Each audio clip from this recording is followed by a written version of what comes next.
Bonjour à toutes et à tous. Aujourd'hui, dans cette vidéo, nous allons voir comment réaliser une mise en forme des données comme sur le site de McKinsey. Sur cet article qui traite des différents facteurs qui ont le plus ou moins d'importance dans une entreprise à la vue des nouveaux travailleurs du numérique, le but est de réaliser la même mise en forme des données. On commence par recopier les données du site internet. On réalise une petite capture d'écran pour avoir en visu le résultat que l'on souhaite avoir. Et on va commencer par récupérer des symboles que nous allons utiliser pour la mise en place des lignes. Dans l'onglet Insertion, on clique sur Symboles, puis on récupère les symboles qui nous intéressent. Ces symboles seront utilisés soit pour mettre en forme les lignes, soit le bout de ligne.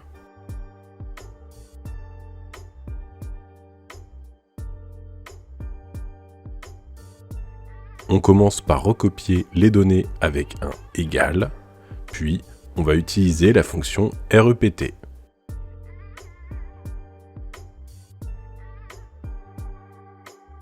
Égal REPT, cette fonction va répéter un caractère spécial ou un chiffre, le nombre de fois que l'on souhaite. Donc égal REPT, entre guillemets notre symbole, du petit trait horizontal, puis point virgule. On sélectionne le nombre de fois qu'il va être répété, soit la cellule C5, et on vient rajouter et, ouvrez les guillemets, un X, en attendant de copier l'autre symbole. Un espace, puis on ferme les guillemets. Et la cellule C5. On copie le symbole qui nous intéresse pour venir remplacer le X. Il ne nous reste plus qu'à colorier les 5 premiers résultats en gris.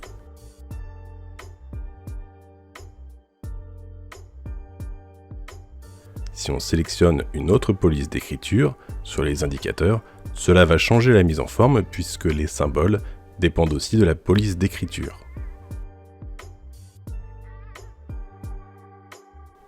On peut sélectionner d'autres symboles si l'on souhaite par exemple une autre mise en forme.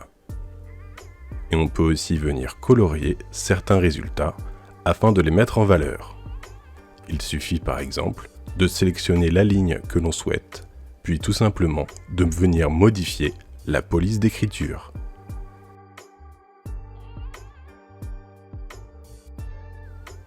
J'espère que cette vidéo vous aura plu et à une prochaine.